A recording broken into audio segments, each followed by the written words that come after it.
Hello, everybody. You're in the trenches with Dave Lapham, brought to you by First Star Logistics. As always, we're here in the First Star Logistics studios, and we're excited to hear what you have to say about the Bengals going to Super Bowl 56. How about that?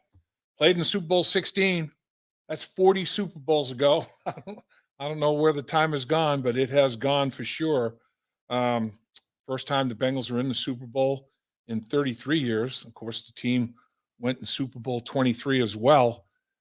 It's time to get the dub, time to get the W. I'd love to see Mike Brown up on the podium accepting a Super Bowl championship trophy after accepting the AFC championship trophy last Sunday as the Cincinnati Bengals came from behind in dramatic fashion to beat the Kansas City Chiefs at Arrowhead Stadium.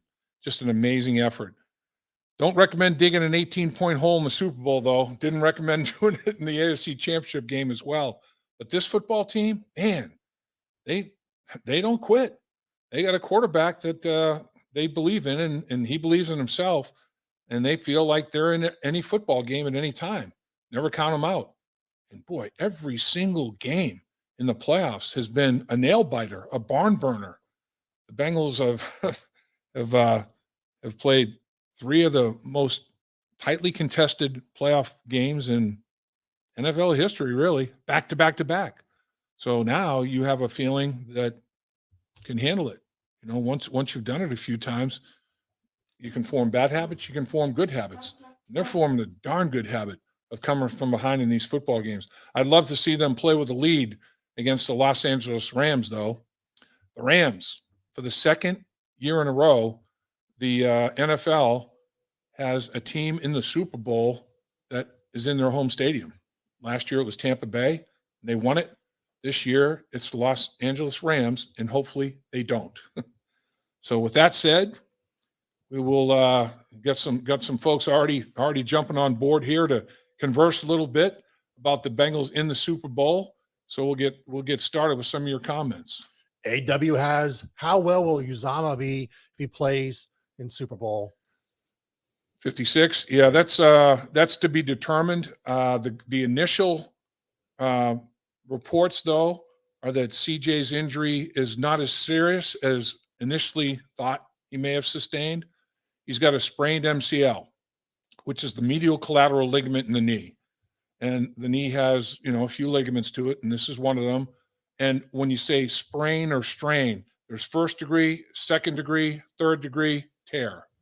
So it's all torn, but it's not a total tear. First, second, third degree, and then a total tear. So I don't know what degree he is. I don't know if it's first degree, second degree. Sometimes you can be between first and second degree, between second and third degree. So it all depends on how much damage was done, and that will dictate how quickly CJ will be able to rehab that strained medial collateral ligament in the knee. I hope he can play. I'd love to see him be able to play. He was very emotional, obviously, as he was taken off the field, thinking that he might not be able to participate in Super Bowl 56. So the fact that it's not as serious as initially thought, I think is a good sign. And the fact that you get 2 weeks. It's not once you finish the championship games in the AFC and the NFC, instead of 1 week break, they get 2. That'll help CJ also in his rehabilitation and recovery from that knee injury. So let's cross everything we can cross every finger we can cross that CJ Uzama can play in Super Bowl 56, because honestly, he's a weapon. He's a weapon. They start doubling the wide receivers and leave the middle of the football field open. CJ Uzama will hurt you. He'll make you pay for that. So hopefully he can go. kind of a follow-up on the tight end position on potential tight end if CJ can't go? No, he's not going to line up and play tight end. They've got other tight ends on their roster. I mean, Drew Sample, will be the guy that'll expand his role. But with that said, Auden Tate can be a big wide receiver. They can utilize. I mean, they'll detach tight ends sometimes in a formation and utilize that and try to get mismatches by formation. Auden Tate could fill that role, but they won't have Auden Tate lining up at the end of the line of scrimmage anytime soon. I don't think, to play the tight end position. I don't think his first snaps in that arena would be in Super Bowl 56. I'd be shocked and stunned. There's no two ways about that. Another option at the tight end position is Mitchell Wilcox, big 6'4", 247 pounder out of South Florida. Drew Sample, obviously out of Washington in his third year. Big Drew is 6'5", almost 260. Really good blocking tight end. So they've got some bodies, and they may they may look at other people's practice squads. They may look at other people's rosters. They've done a pretty good job of filling in when needed in the defensive line. Some of the things they've done during the playoffs here to take care of injuries with that Larry Ogunjobi going down, Josh Tupou not being able to play, been deactivated the last couple of weeks. I think he'll be good for the Super Bowl, though. That extra week's going to help him as well with his MCL injury that he's trying to come back from. Dan the man says, yep, these guys won't flinch in a tight game with everything on the line. Old hat for this team. Yeah, and I think it starts with the quarterback. When your quarterback doesn't flinch, I think that is a big signal that nobody should be flinching. We talked about it. Joe Burrow gets hit a lot. It happens. And he sacked 9 times in a playoff game. They win the playoff game. He doesn't flinch. He doesn't get up and complain. Doesn't chew out his teammates. Just goes to the sideline, puts on his headset and gets on his computer and says to the coaches, what do we need to do to get better? Let's move on. So Joe Burrow likes the physicality of football. Joe Burrow plays quarterback with a linebacker's mentality. Brett Favre would do the same thing. Brett Favre liked the contact and the physicality of football. I think Joe Burrow does too.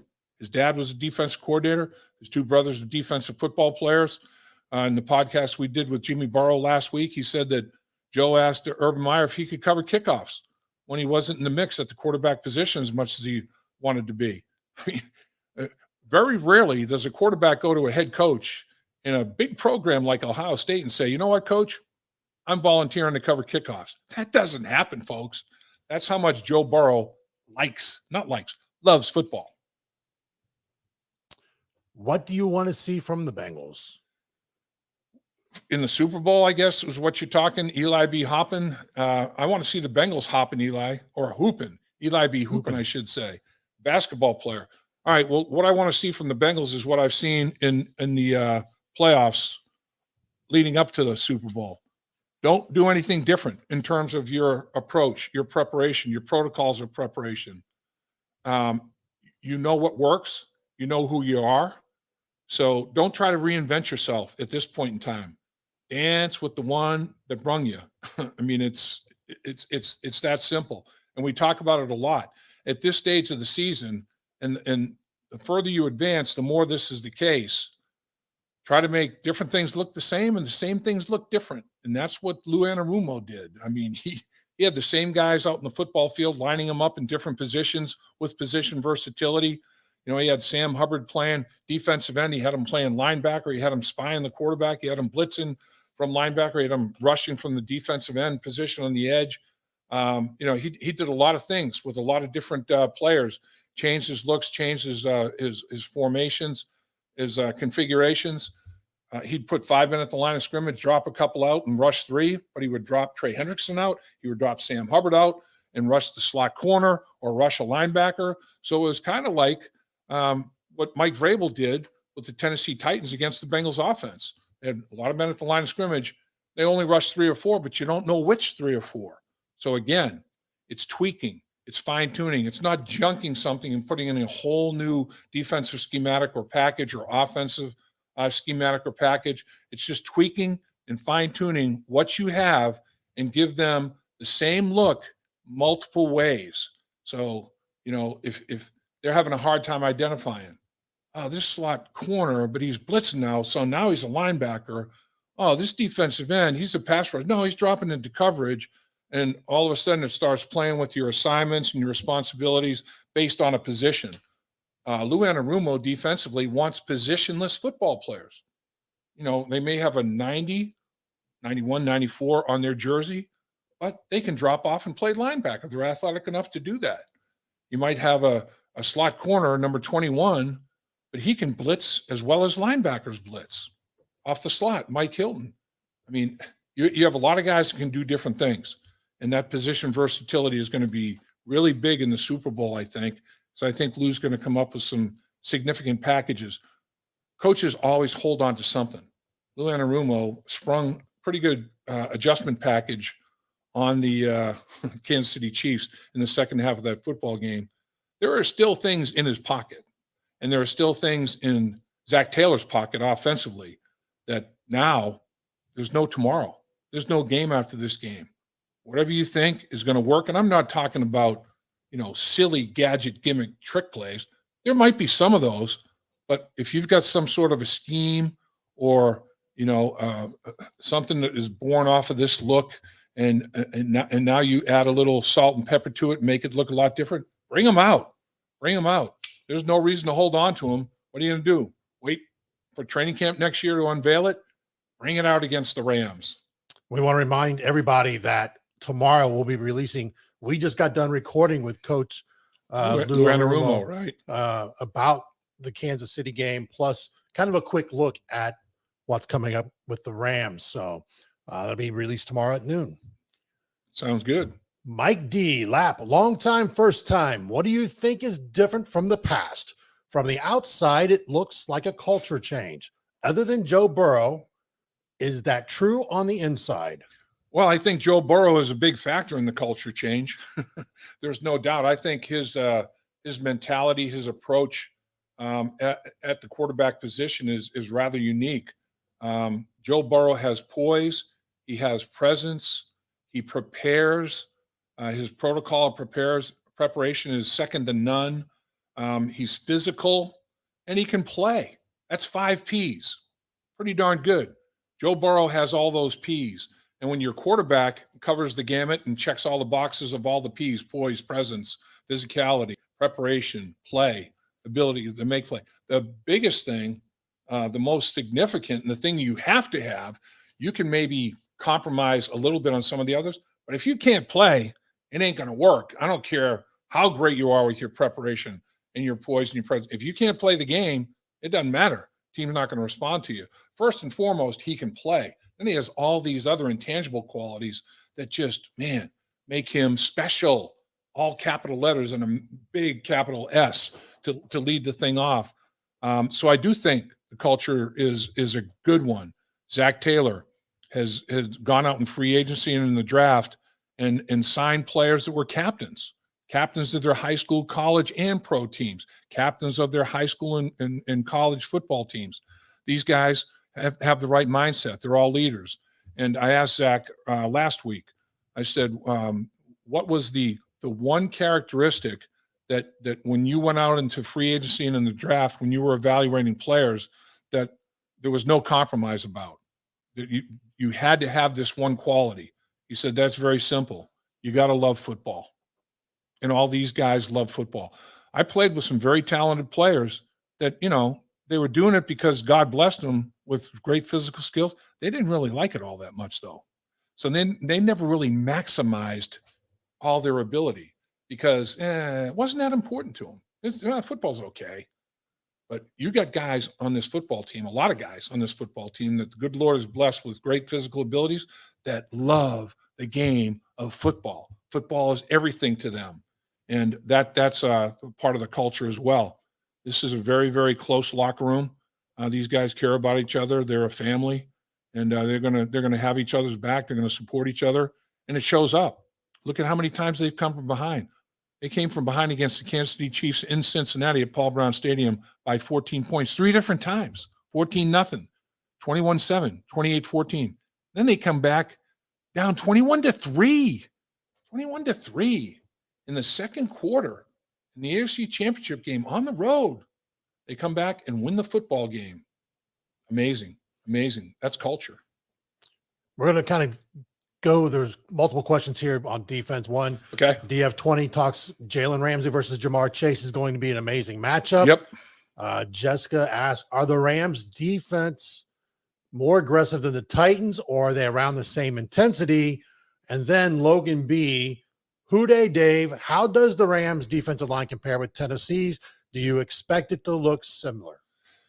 I think this Rams football team obviously has a tremendous amount of talent. There's no question about it. Offensively and defensively, they wouldn't be in the Super Bowl. I have not studied enough tape on the Rams to give you a definitive answer as to comparisons of the aggressiveness of the Rams and the Tennessee Titans. It's a little too early in the process for me on that. But you have Aaron Donald, who in my mind is the best player at his position than any player at their position in the National Football League. This guy is a superhero. He's a freakazoid. Zach Taylor was telling stories about how his workouts are like incomprehensible, the stuff that this guy can do and how hard he pushes himself. I mean, he's a freak of nature. There's no question about it. And Zach was telling everybody in his Zoom conference call earlier in the week how as a position coach offensively, he'd get mesmerized watching Aaron Donald on the defensive football field when his group was off the field. And his eye just couldn't get away from Aaron Donald and the things that he was able to do.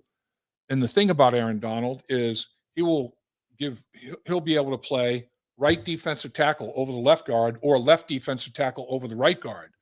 And I've seen him effectively rush the passer from both. I've seen him effectively play the run from both spots. And he's a 3 technique. He's the outside shoulder of those guards. And I've seen him go against good guards like Zeitler when they played the Baltimore Ravens. He gave Zeitler all he could handle. He gave him a hard way to go. This guy is a good football player. So my point is, he won't be just over Quentin Spain. Look what's going on at the right guard position. You have a little bit of a rotation based on the last preseason game. You have Adeniji and you have Carmen splitting series. They're in for a series, out for a series. They're trying to figure out what's the best way to go at the right guard position. So, okay, you're uncertain at your right guard position. You have the best interior defensive lineman in the game of football. I would not be shocked to see him play more left defensive tackle than right defensive tackle in the Super Bowl. And he usually plays more right defensive tackle. But I think he's going to take a significant number of snaps at left defensive tackle matching up against the right guard position, which is probably more of a mismatch in the Rams defensive coach's eyes than at the left, working against the left guard in Quentin Spain. So we'll see. We'll see. It's all about mismatches. It's all about matchups, trying to create mismatches, I should say. So Aaron Donald is a mismatch for almost anybody. If you're struggling in a position group, he's a serious problem. The other guy that can rush the passer, obviously, is Von Miller. And the Rams have mortgaged their future. The Rams don't have a first-round draft pick until 2025. I mean, I think in some of the drafts, they don't have a pick till the 4th round. They went out and they traded. They made trades. They made trades for Von Miller. They also picked up Odell Beckham Jr. The Browns decided to part ways about midseason. The second half of the season, they picked him up and brought him to the Rams, and he's been a factor in their surge. So, yeah, defensively, Aaron Donald, Von Miller, and honestly, the thing is, if I were a defensive coach, I would put them – they line Aaron Donald and Von Miller up next to each other, and there's reasons to do it. You have 2 great athletes that you can twist and stunt, and they can win their one-on-ones and all that. But if I'm an offensive line coach, I'm going to slide the line over there and put 3 blockers on those 2 rushers all the time. I'm sliding the center, Now, your right guard and your right tackle have to hold up there in one-on-one pass protection. There's nobody to help them unless you keep a tight end in to help. But if you have them on opposite sides of the line of scrimmage, you have Von Miller at right defensive end and Aaron Donald at left defensive tackle, you can't slide. Now it's like you're going to have to find different ways to double team. You might have to keep a back in to help against Aaron Donald inside and maybe chip with another back or a tight end on Von Miller. That can cause problems. Instead of you take the slide protection away, you have significant pass rushers on both sides of the line of scrimmage. You can't overload with a blocker and slide to just one of them if they've lined up next to each other. So it's going to pose some problems. It's going to be an interesting thing to look at. Jalen Ramsey in the secondary at corner, big, physical. I think that he will line up on Jamar Chase, and he's done it quite a bit. He'll follow him. Wherever Jamar goes, you'll see Jalen Ramsey go. Me and my shadow. And it's going to be very interesting dynamic because I think they think Jalen Ramsey can take Jamar Chase out of the game one-on-one. They won't have to use a safety to double. They can use that guy to double other people. And if Jalen Ramsey starts losing his battles to Jamar Chase, the Rams have a problem, if in fact that's what they decide to do. So that's going to be an interesting one-on-one battle to watch if they decide to go that way. Will Jalen Ramsey be abused by Jamar Chase or beaten some and make them pay? That's going to be a very, very intriguing thing on the back end in my mind. And then offensively, they got Cooper Kupp, who led the NFL. He was a Triple Crown winner, most receptions, receiving yards, and touchdowns. Matthew Stafford at the quarterback position, they traded for him, and all or nothing. I mean, all their chips are in. Like I said, they mortgaged the future. They don't have draft picks left. Odell Beckham Jr., this is a good football team. They've got star power in Los Angeles. Hollywood, star power sells. This team has star power. Can the Bengals match it? It's going to be an interesting Super Bowl. There's going to be a lot of interesting battles. And the thing is, both of these coaches, Zach Taylor comes from the coaching tree of Sean McVay. Sean McVay's one of his big talents is he schemes players open. Zach Taylor's tape I looked at, he schemed some receivers open in that AFC Championship game. So that's going to be interesting. Will it be the professor or the pupil? Who's going to beat who in this Super Bowl matchup? That's the other one. Brian Callahan coached Matthew Stafford at the quarterback position in Detroit. He knows his strengths. He knows his weaknesses. He knows what he likes. He knows what he doesn't like. I think Brian Callahan is going to stand up and give a lecture on Matthew Stafford to the defensive coaches, Coach Lou Anarumo, and the defensive players. Why not? The more information, the more intel you have, the better off you're going to be, and the more intricate game planning you can do. And you have 2 weeks to get ready. So the more information and intel you can assimilate and use to your advantage, the better off you are. All right. Unfortunately, Dave has a lot of stuff going on. Yeah. It's a crazy schedule. Unbelievable schedule. I don't know how you do it, Dave. But I'll give you 5 more minutes, Dave. How's that? Can we do 5 more? 5 more. And there was a question that the Bengals are going to be the home team. Yes. So they get to kind of pick the jersey, how they want the uniform combination to go. Right. So that was brought up. But I like the white. I like the all white. I like that contrast look. I like sleek. it. Look. It's clean. I like it. There was a question, and we want to thank everybody for the questions. Yeah. Also, make sure we want to thank First Star Logistics for everything they do for us. Okay, right here. Struggle man. Hey, Lap. Right now, today is Joe Burrow, one of the best QBs in Cincinnati history. Oh, heck what yeah. you think? Heck yeah. Heck yeah.